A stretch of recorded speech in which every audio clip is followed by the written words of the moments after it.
റൊസാരിയം വിത്താലെ 2025 October 16.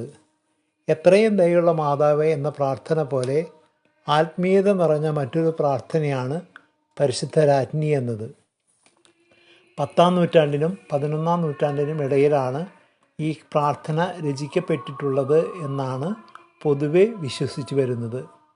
പരിശുദ്ധ അമ്മയോടുള്ള ഈ അനുഗ്രഹീത പ്രാർത്ഥനയുടെ ഉത്ഭവത്തെക്കുറിച്ച് കൃത്യതയില്ലെങ്കിലും 1135 മുതൽ ഫ്രാൻസിലെ ബെനഡിക്റ്റൈൻ ആശ്രമത്തിലെ സന്യാസിമാർ തങ്ങളുടെ പ്രാർത്ഥനകളിൽ ഇത് ഗീതമായി ആലപിച്ചിരുന്നു.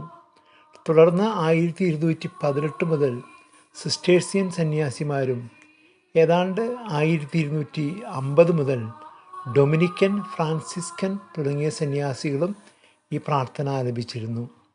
9-ാം ഗ്രിഗറി പാപ്പ വെള്ളിയാഴ്ച ദിവസങ്ങളിലെ കാനോന നമസ്കാരത്തിൻ്റെ രാത്രിയിലുള്ള പ്രാർത്ഥനയുടെ അവസാനത്തിൽ ഈ പ്രാർത്ഥന ഗീതമായോ അല്ലാതെയോ ആലപിക്കാൻ നിഷ്കർഷിച്ചതായി രേഖകളിൽ കാണുന്നുണ്ട്.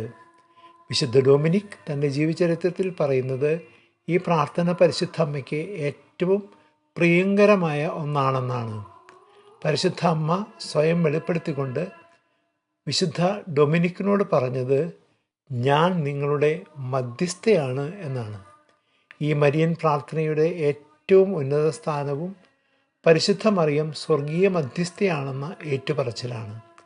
കരുണയും വാത്സല്യവും മാധുര്യവും നിറഞ്ഞ കന്യകയായ അമ്മയിലുള്ള പ്രത്യാശ നിറഞ്ഞ ഈ പ്രാർത്ഥനയുടെ ആത്മീയ ഉറവിടത്തിലേക്ക് തുടർന്നുള്ള ദിവസങ്ങളിൽ നമുക്ക് ധ്യാനനിരതരായി വിചിന്തനം നടത്താം.